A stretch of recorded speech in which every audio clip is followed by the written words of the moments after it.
C'est Noël. Ne reste pas seul.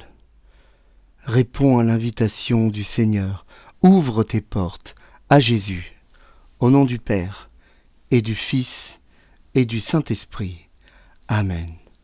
Chers frères et sœurs, chers amis dans le Christ, bonjour. Gloire à Dieu au plus haut des cieux.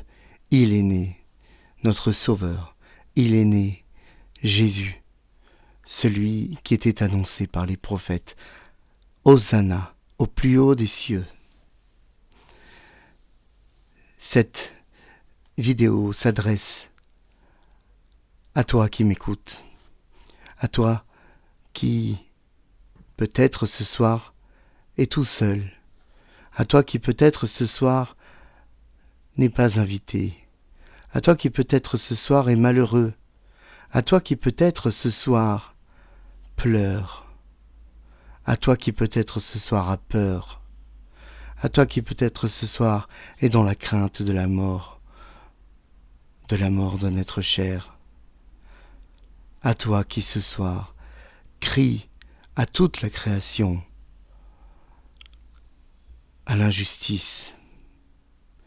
Oui, c'est à toi que je m'adresse, ainsi qu'à tous les hommes et toutes les femmes de bonne volonté, parce que Noël, c'est la fête de la naissance de Jésus-Christ. Et Jésus-Christ a voulu sauver tous les hommes sans aucune distinction de race, ni de religion, ni de genre. Jésus a appelé tous les hommes. Et ses apôtres sont allés dans l'ensemble du monde pour annoncer la bonne nouvelle de la résurrection, pour annoncer la bonne nouvelle de Jésus-Christ. En ce 24, en cette soirée, en cette veille de Noël, messe de la nuit, nous lisons dans l'évangile de notre Seigneur Jésus-Christ selon saint Luc au chapitre 2. En ce jour-là parut un édit de l'empereur Auguste, ordonnant de recenser toute la terre. Ce premier recensement eut lieu lorsque Quirinus était gouverneur de Syrie. Et tous allaient se faire recenser, chacun dans sa ville d'origine. Joseph lui aussi monta de Galilée, depuis la ville de Nazareth vers la Judée, jusqu'à la ville de David appelée Bethléem. Il était en effet de la maison de la lignée de David. Il venait se faire recenser avec Marie, qui lui avait été accordée en mariage et qui était enceinte. Or, pendant qu'ils étaient là, le temps où elle devait enfanter fut accompli, et elle mit au monde son premier-né. Elle l'emmaillota et le coucha dans une mangeoire, car il n'y avait pas de place pour eux dans la salle commune. Dans la même région, il y avait des bergers qui vivaient dehors et passaient la nuit dans les champs pour garder leurs troupeaux. L'ange du Seigneur se présenta devant eux. La gloire du Seigneur les enveloppa de sa lumière. Ils furent saisis d'une grande crainte. Alors l'ange dit : « Ne craignez pas, car voici que je vous annonce une bonne nouvelle, qui sera une grande joie pour tout le peuple. Aujourd'hui, dans la ville de David, vous est né un sauveur qui est le Christ, le Seigneur. Et voici le signe qui vous est donné. Vous trouverez un nouveau-né, emmailloté, couché dans une mangeoire. » Et soudain, il y eut avec l'ange une troupe céleste innombrable qui louait et Dieu en disant : « Gloire à Dieu au plus haut des cieux et paix sur la terre aux hommes qu'il aime. » Acclamons la parole de Dieu.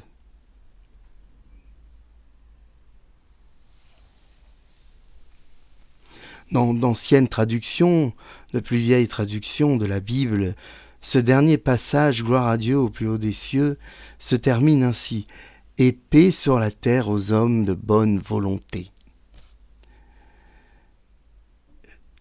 Qui sont ces femmes et ces hommes de bonne volonté ? Eh bien, ce sont tous ceux qui sont peut-être pas encore chrétiens, tous ceux qui hésitent, qui n'ont pas la réponse, mais qui pourtant essayent de faire le bien.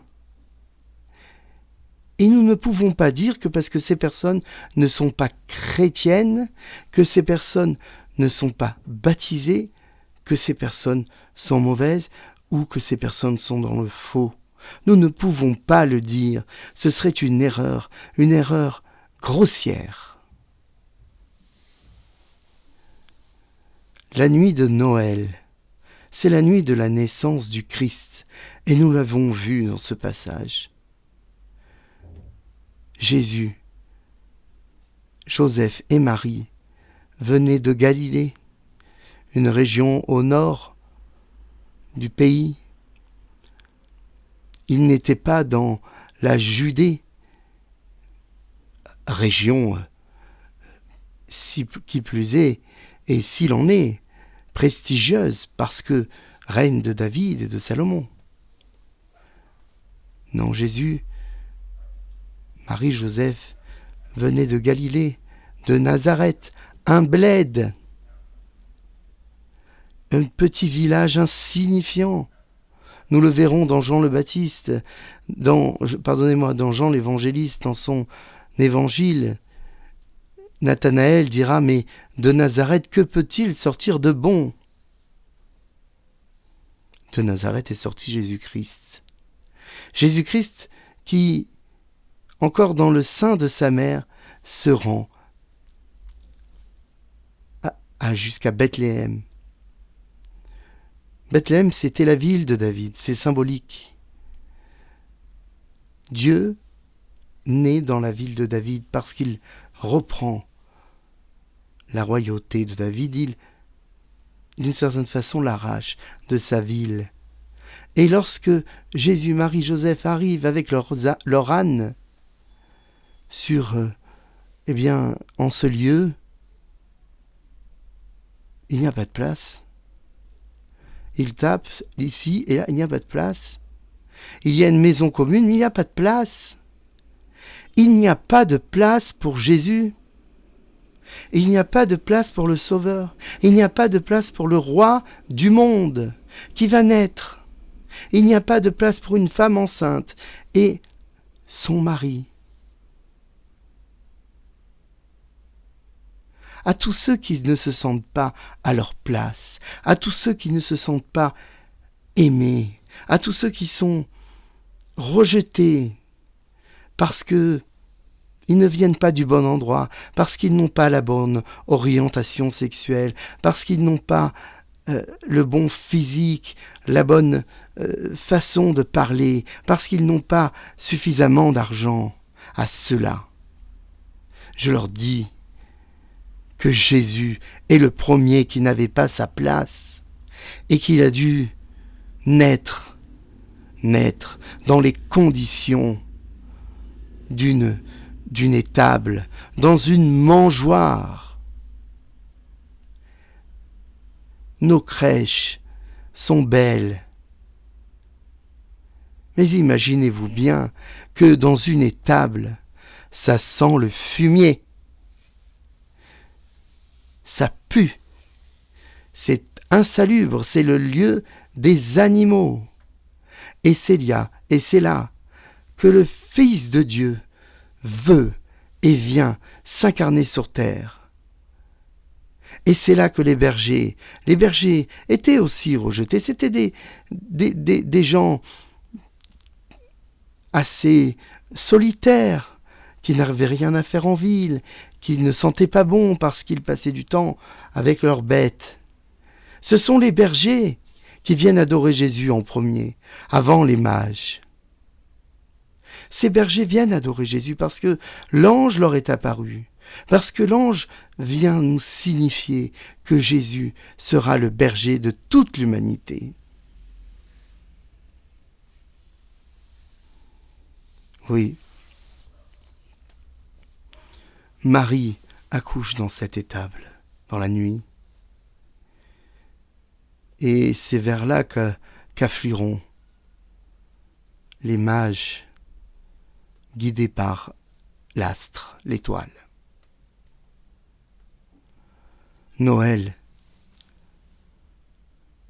Noël ne doit pas être le moment des disparités, des inégalités, le moment de ceux qui ont beaucoup de cadeaux et le moment de ceux qui n'ont rien.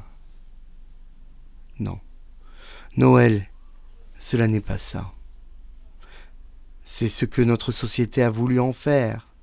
C'est ce que notre civilisation a fini par en faire, assez cynique et cyniquement, en faire une fête commerciale. Je ne dis pas qu'il n'est pas bon d'offrir des cadeaux. Je dis simplement que Noël, cela n'est pas ça. Noël, c'est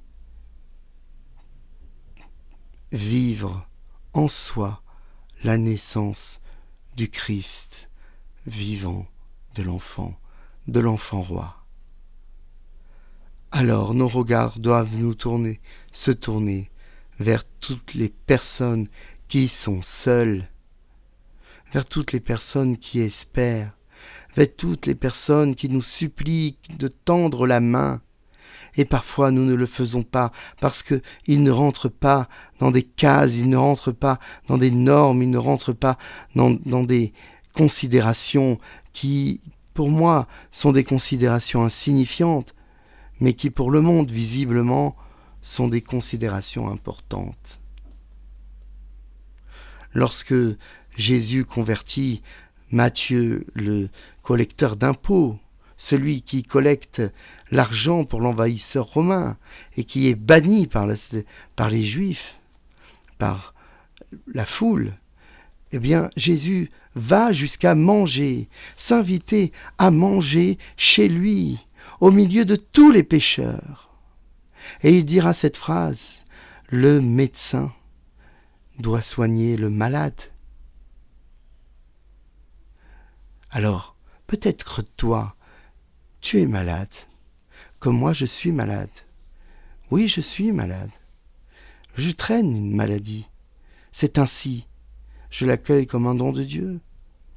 Si toi tu es malade, malade de la société, malade dans ton corps, malade dans ton cœur, malade dans tout ce qu'il y a de plus dur sur cette terre, malade parce que ce n'est pas le moment de fêter Noël. Il y a des jours, il y a des événements, il y a des situations où cela n'est pas le moment. Nous le savons. Lorsque la maladie est là, lorsqu'on a peur, on n'a pas envie de fêter Noël. Et on a raison de ne pas vouloir entrer dans ces fastes ridicules. Aujourd'hui, nous ne sommes pas en train de dire « tout va bien, l'enfant Jésus est né ». Aujourd'hui, nous sommes en train de dire « l'enfant Jésus est né dans une étable au milieu des bêtes ». Et l'enfant Jésus va nous relever parce qu'il est Dieu. Aujourd'hui, nous fêtons cette espérance, l'espérance que la vie est plus forte que la mort, et que même si la mort survient, la vie continue par la résurrection de la chair, la vie continue par la vie après la mort. Aujourd'hui, il te donne, le Seigneur, un message de fraternité, un message d'encouragement, un message d'abandon. Aujourd'hui, le Seigneur te dit, venez à moi, vous tous qui peinez sous le poids du fardeau. Oui, il dit ça, le Seigneur. Allons, chers frères et sœurs, à lui. Car je m'englobe avec vous, si vous êtes seul, si vous ne vous sentez pas à votre place. Je m'englobe avec vous, je suis comme vous.